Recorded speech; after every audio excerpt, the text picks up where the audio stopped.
if we haven't met before, my name is Brittany Parker, and I'm the founder of A Green Legacy. I didn't want to leave Kiko's microdosing session. I was like, oh my God, I just want to stay here. Let me listen some more. But I'm glad Melissa and Beth, you all were like having your chat and all of that. So thank you so much. Again, my name is Brittany Parker. I'm the founder of A Green Legacy. My organization is one that's focused on restorative economics. And so we do that by supporting cannabis entrepreneurs who are underestimated, underrepresented. And so we do programming, education, and then we also focus on network. So actually this past week, we just had our very first event of 2022. And it was a really good one. We focused on how to get your career started in the cannabis industry, how to pave your path. So we had Vanks that came through. If you've ever heard of the Academy of Cannabis Science, it's actually where I got my medical marijuana certification or consultant certification. They gave away some really nice scholarships, but it has been a road being an entrepreneur, ladies. It has. What you were saying, Melissa, around being able to watch other people's journeys progress, I feel like that's been so much of my story too, has been trying to look at the progression of other entrepreneurs. A Green Legacy has been around since 2020 since 2020. But in addition to that, I'm also a marketing and sales consultant in the cannabis space. And then I also am a freelance writer for both Leafly and Weed Maps. And so this topic around microdosing with mushrooms is by far one that's really special to my heart, because I don't think A Green Legacy would be here if it hadn't have been for this really amazing experience and then year of microdosing that I had in preparation for it. And so I actually was working at Leafly in sales prior to the pandemic, and then got laid off. And prior to being in sales at Leafly, I was working in tech marketing. And then before that, I was an elementary teacher. And when I got laid off, I knew that I wanted to stay in the cannabis industry. I knew that I loved it. And I remember interviewing for jobs, and I was like, oh my God, it feels like a piece of me is dying every single time I do another interview. And I didn't want to go the 9-to-5 route. And I had this really amazing, actually first experience with mushrooms, and that sent me down the path of entrepreneurship. And I was like, it is definitely time. I know that I am not trying to be in these like corporate spaces anymore. I know the community that I want to always be connected to and always be serving. And then I also know what I need as an individual to feel like I can just progress in my own understanding of myself, but then also in what I really want to do with my life. And it was not that 9-to-5 grind. It was not paying for somebody's boat. It wasn't, being in these situations where I'm just a number, and the people that I'm working for are really just numbers too. And so A Green Legacy happened about a year after I started doing marketing and sales consulting for cannabis companies, which I had done in the tech space prior to being in cannabis. And so now it's been wonderful and difficult. And even though I'm happy that I'm not at a 9-to-5, I'm like, damn, Brittany, now you just work 24/7 instead of the 9-to-5. So it has been it's been such an amazing, complex and difficult but fulfilling space to be in. And so I am so excited to meet all of you all. I'm excited to hear about your businesses and what you all are up to. If the development of your business has anything to do with psilocybin, or if you even think that your company may expand into psilocybin or already relates to psychedelic plant medicine, then I would love for you to tell us all about it. Make sure you give us your email, or not your email, but your website. Yes, your link, your website, those sorts of things. And if you would like to come onto stage and you're not here right now, please, please, please come up. I want to hear about your business. We all want to hear about your business. How can we support you? And what can we buy from you? Like, how can I, who, I want to throw some coins at some folks when this Mother's Day comes up, 420 is coming up, all the holidays. I want to know everything. So I am going to start from top left-hand corner on my screen, and that's with Melissa. Can you tell us a little bit about what you do, who you are, and everything? Tell us everything. All right. So, hi, everybody. I'm Mel of Mel Street Eats, Jamaica's leading cannabis edibles brand. And I am also the curator of an event called Buds and Brushes JA, which is an event that gives back to various charities across Jamaica.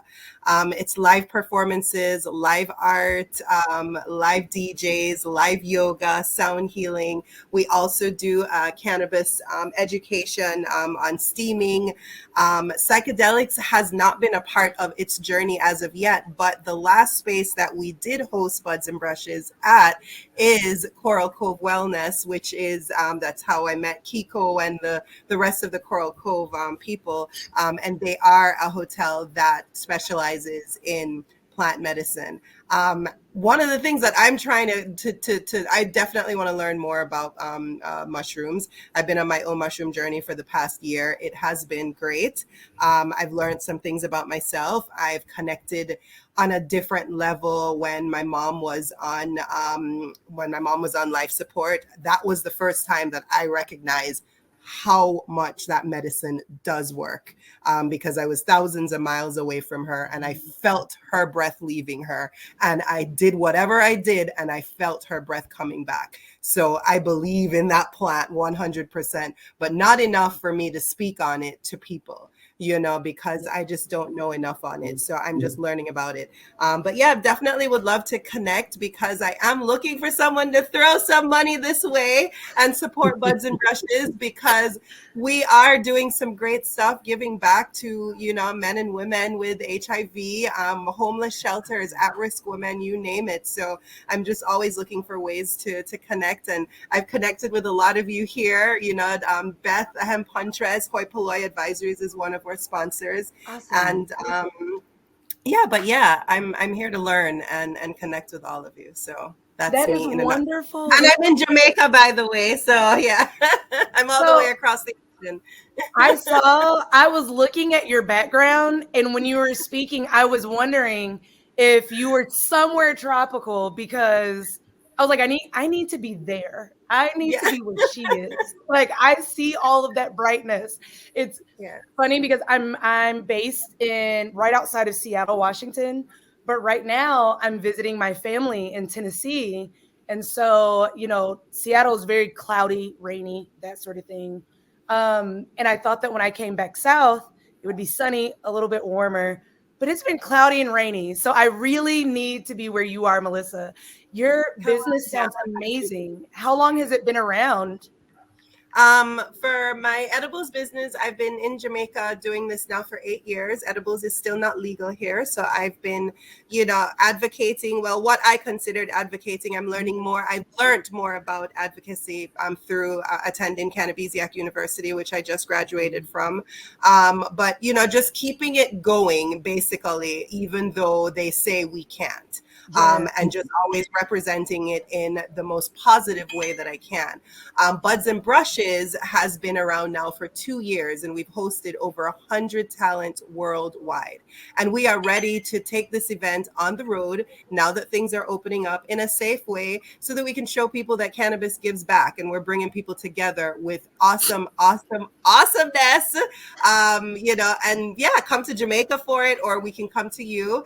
And it is still virtual and also an in-person portion of it, but it's still virtual, so people can still attend from anywhere in the world and support this amazing event. That is awesome. Can you do us a favor? And will you put your the link to your website or how people can connect with you in our chat? That sounds amazing. I would love to come to you because I need to be there. Beth, Whenever you're ready. Beth, tell us about your business. Your bong is beautiful, by the way. Oh. So Special K, American Soft Glass, Eugene, that is Oregon. beautiful. I love those folks. That They is just started beautiful. an all-female glass blowing crew down there, so even bigger supporter now. Right. But, yeah, I'm Beth, and I am with Hoi Polloi Advisors, and I just want to piggyback off of Mel's event. We will have a website soon because Hoi Polloi is getting that together for as part of sponsoring. But Mel is a very humble human. It is an amazing event. It's unlike anything else. So really follow her Instagram and check some of the stories. There is just, yeah, it's very unique, and it's an all-day event. You can make it a community event. Very affordable to sponsor, and when you're sponsoring, you're really giving back to. And I'm really blunt. We're in America. When we give back to what Mel does in Jamaica, your money is really going far and directly to the people. So I had to give some of my time here to Mel and her mission and what she's working on. And it's why we love sponsoring her and supporting her. It's a really cannabis give back community feeling, and Buds and Brushes is just, I don't know, the music, there's just, it's international. So you're seeing artists and music from all over the world. I mean, honestly, it's worth hundreds of dollars of tickets. You got old white guys on their fourth I'm Coming Back tour getting $500 up there in their wheelchairs. And Mel here is bringing you the talent from all over the world. So Buds and Brushes. But anyway. You know Sorry. what, Beth? Honestly, that promo right there, I wish that I could bottle that up because it gave me shivers. And that is, I'm telling you, that is one thing that I love about this community in particular is when I tell you that the community goes hard for each other, they do. So listen, check out Buds and Brushes, y'all. Check And out Buds and Brushes. in short, really, honestly, I'm a serial entrepreneur in the industry, been around for too many years. I'm an old broad that wants to help all the new folks get their due and more. So we run a business advisory company, and really what it is a collaborative, supportive system. Whatever your company might need or a pain point, we just started promoting, and it's on the Tokeativity site, a thing called a puddle jumper. For $500, you can get 4 to 6 of us on a call for 2 hours with deliverables just to get you over a structure hurdle, a logo hurdle, just one of those hurdles that you're just like, damn, why can't I figure this out? Yes. Or they say I need an LLC, EIN, and this executive summary with SOPs. What the hell? We can help. We don't want people with brilliant ideas and kind of along the same mission, Brittany, as you were talking about, which I think a lot of us, Yep. align with. We really hoi polloi. It means the riffraff, the proletariat, what they've all thought of us. Those are the people we want to help. So it's a vast network, and I would say 90% women. The men that do work with us, they've really said, we like working with you because it's a feminine style of collaborative business. And Yes. that lets me know we're making an impact, right? That when I have a man from, an HR company or a very traditional company go, man, I really like working with y'all and your people and your women because they collaborate. They're honest. They just talk to me. So, Yes. yeah. So we're just here to help in an advisory collaborative way. In a friendly way. We're a bunch of old broads that want to help young women. And I just said the other day, my goal is by the time I retire, I want all the women that are under 30 right now, I want you all ruling the world, all of you. And then I know I can retire safely. So my goal is to help y'all get there, run the businesses, take over. What do you need? Beth, so y'all are doing a service because, baby, what I was not prepared for when I became an entrepreneur was all of this paperwork, all of like this financial planning stuff, which is very outside of my wheelhouse. Yeah. The taxes, especially in Washington, which are like so weird. I wasn't sure like if I should have an S corp or an LLC, or like should I have like a nonprofit arm, all of those things that are just I am a creative. I like words, I like design, I like marketing, all of that like administrative bookkeeping, all of those sorts of things that are they are essential to establishing your business and making sure that things are operating the way that they should be. But oh my gosh, it is a learning curve. So Beth, I'm gonna have to reach out to y'all. Yeah, we should meet up sometime after this one-on-one. See, I'm sure there's ways we can work together and help people. Oh my gosh, yes. Now for your group, what are you all's favorite problems to solve? Like, what are the ones that you all are like, ooh, I wish we got more clients like this? Honestly, since I am that left brain, I do enjoy the data of it. I do enjoy business structure. And where that sounds boring to people, it's like in my brain, I just love coming up with legal, safe ways for people to do what they do. So really, like you saw me bragging about Mel, I love the innovators, the creative people. Like I can't sing. I don't, that's just not me. So what I like to do is meet those people and say, oh my goodness, that's a brilliant idea. You go work on that. Like that's how I started helping hemp farmers. I can't farm. You go farm. I'll make sure what's your GPS location of your farm mapped out on this, put into this software. No, you go put the seed in the ground. I'll take care of the GPS software. Jump on one foot on Wednesday and pay $25 on Thursday. I got you. So my favorite people are the ones that, do things out of my wheelhouse. Karen! Oh my God, thank you. Can you hear me? Yes. Hola de Mexico. Woo!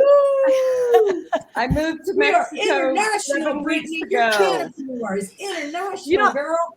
Karen, last time I saw you, I remember I think you were getting ready to move. So jealous that you've made it. We love it. And the word is getting out, Beth. You know me and my big mouth. The word's getting out around here about the CBD lady. Yay. So I'm already talking to people here about getting started and kind of comfortably now being more bilingual. And Very so, nice. yeah, I live in a big expat community. So there's a bunch of old gringos, and I hear that there's a lot of stoners too. I walked into the little shop, told him who I was, got a huge bud for free. like, it's just, I mean, it's yeah, it's amazing. We love living in Mexico. We will never ever return. I Everything is love half it. price. You know, I have a maid that comes for 6 hours for $15. Ooh, okay, so I need to figure out my living situation. Entrees and appetizers and margaritas for $20. I am so jealous. Karen, I am excited to hear more about it. But before we get to you, yeah, Amanda, I just wanted to say hi. I would love to hear about your business, what you do. I'm so happy to see you again. This is just kind of dropping by and saying hi. And I'm in Mexico, and there's going to be some good stuff. And, you know, y'all are welcome down. And it's a unique place. It's called Lake Chapala. Okay. And it's not a touristy place. It is a living with, you know, in Mexico place. Well, so just, I'm just kind of dropping by to say hi, and I shut up now. Well, listen, Karen, if you out there in Mexico and you're inviting us, then I will have my suitcase packed. So be ready for some visitors. Oh, we could do we could rent an incredible place and do a magnificent event down here for dirt cheap. Ooh, well, it's perfect weather. We need to connect. So yeah, just saying hi. I'll shut up now. Amanda, tell us all about it. Hey everyone. I'm in Toronto. I should have waited to smoke the weed because now I'm just excited to be here.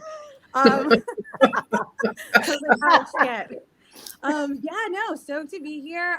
Brittany, your event this week, I saw it online and I wish I could have attended. It looked really, really cool. It was such a good event. You know, we do have recordings, so I need to. I've been traveling all week, so I haven't had time to like post about it. But when I put the recording out, I'll make sure to reach out to you and let you know. Amazing. But we're gonna have them every month. Yeah, the event just looks so neat because, you know, like you were saying, you know, you don't want to work the 9 to 5, so you're trying to be an entrepreneur. You're like instead working 24 hours a day. Things get hectic. There's a lot going on. I feel like I'm always losing the plot. I'm like, what am I like? I'll spend 4 days working on something that makes no money and then be crying because I'm broke. And I'm like, what? Here. But, you know, I think this week what I've been really struggling with as a cannabis entrepreneur is that when I first started in the industry, you know, as like an anarchist, very left-leaning, very radical politics, working in weed, you were like an outlaw. You're like a drug dealer. You're like a rebel. I'm working on illegal pot farms in California. Like, it was so cool. And it aligned with my personal politics. Yes. But now I'm in Canada, and now that it's legal, I'm trying to shift into the legal market, which is very corporate. I hate it. So I've been like, that's been the hardest thing for me right now, struggling with is like, when this used to be a thing that made sense. And I want to stay in cannabis. I don't know what else I would literally do. This is all I care about. So now shifting my perspective into this legal framework it's a bit of a mind fuck. Can I teach you a new word to meditate on? Yes. Because I understand this struggle, and I used to call myself a disruptive capitalist. Okay. I recently read, and I know it's a dude, but he's got some good ideas, Peter Drucker, and he's got a book all about the post-capitalist society. And I think he wrote this before he did write it before his time. He wrote it in but I don't think he saw what I see when I read the book. I see cannabis and hemp as the I'm stoned, as the connector, as the kickstart to the post-capitalist society. So it'll really help your mindset, your heart set, your soul set. Read a little bit about that, or just think about, we got to pay our bills. We are entrenched in a trading of something. money, Yes. crypto. So there's, we are stuck in that kind of whatever you want. We're in a capitalistic society, so we can't throw it out completely, unfortunately. But no ism is evil. But if 1% gets a hold of an ism and controls it, it becomes evil. Yes. So post-capitalist society is where and it's what hoi polloi talks about. When we meet with clients, we really we bluntly put it out there. If you're coming to us because profit is the most important thing and you want to make $1 million, there's a company in New York City that can help you.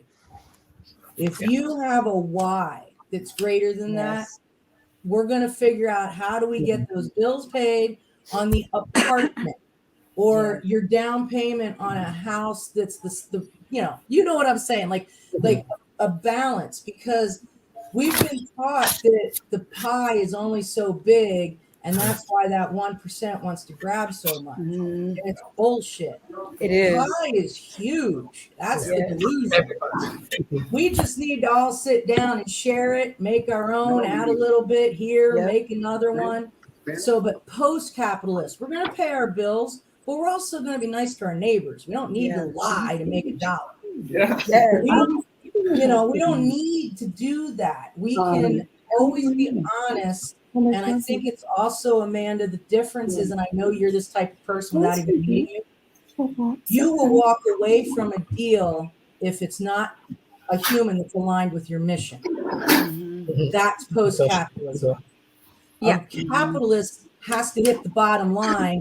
They suck it up, and they're a Republican one day, a Democrat the next day, a racist one day, a woke the next day, whatever closes the deal. That's what's wrong right now. We're really, you know what, Beth? Right? What you're talking about right now is so spot on. Like, sorry, I am stoned. I am like up on my. Oh my God! Well, so when you're talking about post-capitalism, working for you. What'd you say, Joan? I said it's definitely working for her. Beth, as you talk about post-capitalism, I've been using the term ethical capitalism because at the end of the day, when I decided to start a green legacy, I was like, okay, I know that we have all of these different gaps. If you're Black and brown, then you have the wealth gap. If you're a woman, then you have like the woman pay gap. You have all these economic gaps that exist within the community. Ageism, all of those things. And so I remember when I started a green legacy, I was like, I am focusing on like professional career development to get people who are Black, brown, and women of all shades who are down into positions of decision making and into entrepreneurship. Because I feel like those are the only two ways to like bridge those economic gaps that we have in society. And so it's what Beth said around that idea of the pie having like a defined amount. It really is bullshit. Like we can create so much. There is opportunity for so much wealth. And it's not really a situation where a few people have to hoard it. Like if our 1% or our billionaires in the world had to disperse their money, they could still be billionaires and we could still be doing well, being able to feed ourselves, being able to not be worried if, one medical bill sends us into poverty. And so we need to come together because, and then I swear, I'm done after this, but this is a powerful statistic, and I'm big on data, right? Because we have emotions, we have our soul that knows things, but you throw out some math and people go, fuck. So all of us in here a couple of years ago heard about the 1%. Yes. Post-pandemic, that figure has changed. As of right now in America, 99.9% of businesses are small business, which means they're $1 million or under. That means we are allowing 0.1% to control 99.9%. That is a delusion and something we've got to break. We've got to come together. And you know, that's where that post-capitalism comes in. That point, Amanda, they only hold dollars. We hold people. We can win. We've got to break that delusion. We're this close. This close. And I think the Amanda, pandemic, even though the pandemic has made the billion and multimillionaires richer, I feel like it's also made the people, us, so much more fed up about like the fucked up system that makes it so that we're in Seattle, the level of just homelessness is fucking ridiculous. Seattle has so much money. They have so much tech money. But you mean to tell me that there are tents across every block of downtown Seattle? There's no reason why it should be that way. Yeah. Especially when you have Jeff Bezos, who is who could literally solve homelessness in Seattle independently by himself and still be a billionaire. It's ridiculous. But now I'm getting angry. Okay, darling. Okay, calm down. Amanda, all right, listen. Karen, I want to talk Karen, to you before I switch over to you, I'm going to go to Joan so that she can tell us about her business before we have to end our room in about 6 minutes. Thank you. I want to make sure that, Joan, you have an opportunity. And Amanda, make sure that you put your business website within the chat, because we have to have people like you who really care about the plant, the people behind the plant, the people who are still who still have to operate in this level of anonymity because for some people we still have cannabis prohibition even in Canada. And so please website, company, all of that in the chat. Joan. Thank you, Brittany. So hi, everybody, and special hi to Melissa in Jamaica. My dad's Jamaican, and I've been there 18 times. I was just there in December, so nice to see you here, darling. I am a Brit, born and raised in London. That's why I have this accent, and but I'm now living and working in Los Angeles.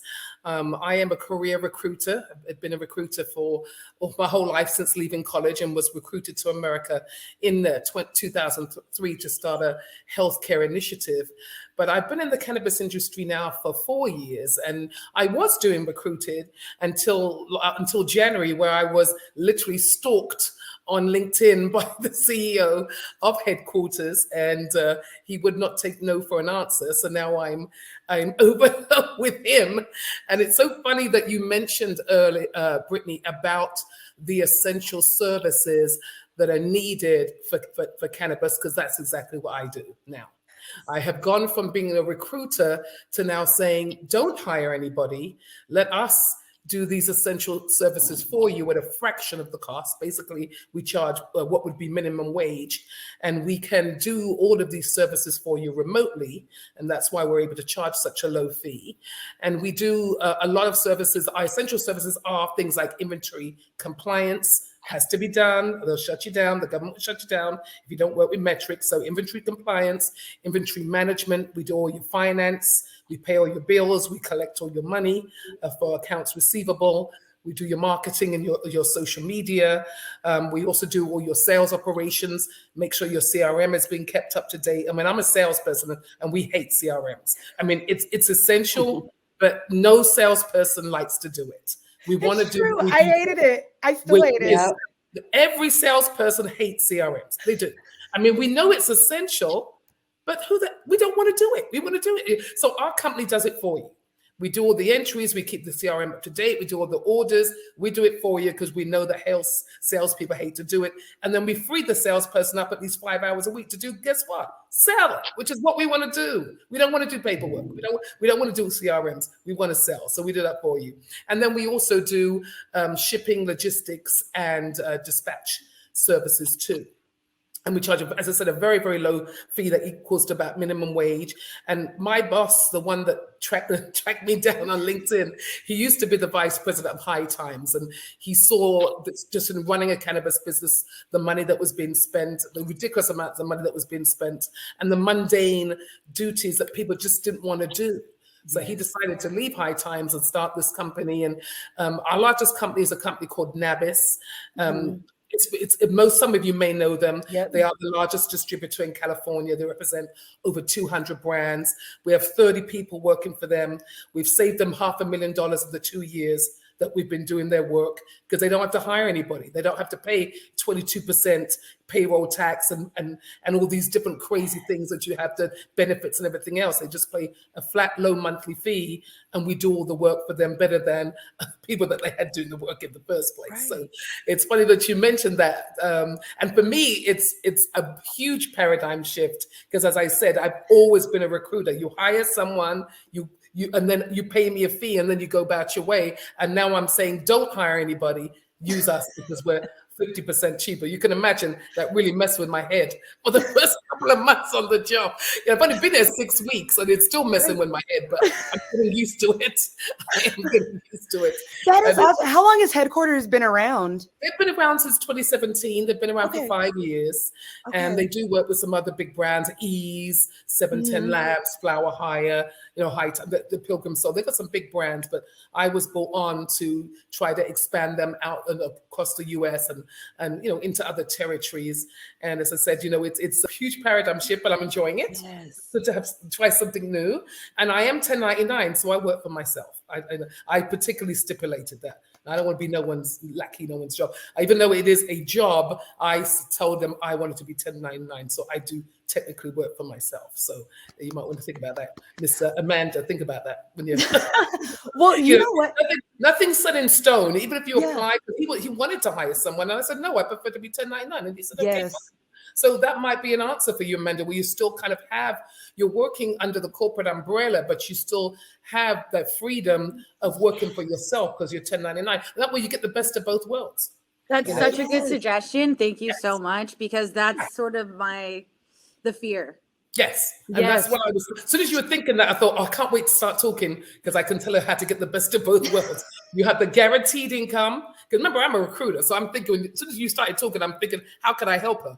And so you got the guaranteed income, you got the job, but you're still 1099, so you work for yourself. So you get you get the best of both worlds. So try that in future. And I think you'll be much happier because I can tell you don't want to be corporate. You don't want to be corporate. You don't want the 9 to 5. It's not you. It's not what you've done. But if you can get someone to do his 1099, then you get the best of both worlds. That's very cool. And that to me isn't really what cannabis has ever been either. There's this 9 to 5 corporate stuff. Yeah. Yeah. Usually it's more like, 10 a.m. to midnight, longer hours, but it's more fun, Yeah. So. But now they want to make it, they want to make it like corporate America, 9 to 5. And that's not what we're used to. That's not what we're used to. I love being able to reference my contract and being like, ooh, this is outside of scope. So I love being able to do that when you're 1099, but you can't do that when you're an employee because they want you to do 5 jobs for the price of one. We know exactly. Working in that way is wonderful. Now we do have to go to the main stage. They're about to do giveaways in 1 minute. Karen, all right. I just wanted you have something to say here. Let me unmute you. Yeah, I just wanted to say something to Amanda, okay? Because I have been an entrepreneur and an independent contractor 27 years for one industry. And then I started my own business comfortably 4 years ago because I saw that there was a need to teach and educate seniors. I'm 62 years old. I've been smoking pot since I was 16. It has saved my life. I have a passion to get people off of drugs. But what I wanted to say to you is some excellent advice. If you have a passion so deep and you become an expert on that passion. And you do, I mean, to a point where you know more shit than anybody else, then people are going to pay you and they're going to come to you. And that is how, you know, being an expert, you can have a job, that's a great idea with the 1099, but make yourself an expert. And I was given this wonderful advice at a Tokeativity event. And, you know, it was Karen, teach, become an expert. I became an expert on filming on location in Latin America. It was just, I don't know, I just decided to make it up. But it's you got that passion, man. I'm 62. I'm trying to retire. I can't. It's impossible. But for the first time, I don't need to work. Yep. But, you know, I look back on my life. I was an independent contractor. I got married at 58 for the first time. So you can get an idea. It was me and me alone. No kids. Traveling the world. But the thing is that I don't regret, you know, no, we didn't have I didn't have the big, you know, retirement fund like some people my age. And my husband are like, so what? We're not finished. But if you have passion for something so deeply, it'll pay the bills. It will. Yes. But the most important thing is that you have what is so rare. And that is a way to make a living by having something you are so passionate about. So I wanted to put my 2 cents into that because, I mean, I've been doing this for 30, 40 years. And, you know, I look back and go, yeah, man, that was the right way to go. So stick with your passion, become an expert, and people will come to you. That's and fantastic. You will get the bills paid. I feel like this was so nice, Joan and Karen and Brittany. You guys, this was like my hype sesh right here. Thank you guys. I really appreciate that. All right, no problem, darling. And look me up on LinkedIn if you want to connect. You know, hey, Joan, I have a quick question. Joan, do you do logistics in regards to maybe shipping products to Mexico? Yes, we do. We actually do logistics for Cannabis, and we do over 300 packages a day. So let me put my email. Yeah. I mean, we're starting small here, and we're probably just getting them shipped to a border town, and you pay somebody to go up and get them. But email me, darling. If this takes off big, we're going to need some logistics, and LA is a perfect place to do it. So just reach out if you find me, Karen at comfortablynumbcbd.com. Oh, okay. Brittany, good to see you, darling. Good to see you again. Glad that you were able to move. Ladies, I will see you next month. I'm excited for our next Tokeativity session. So hopefully we win some stuff. Thank you, Brittany. Adios. All right, all.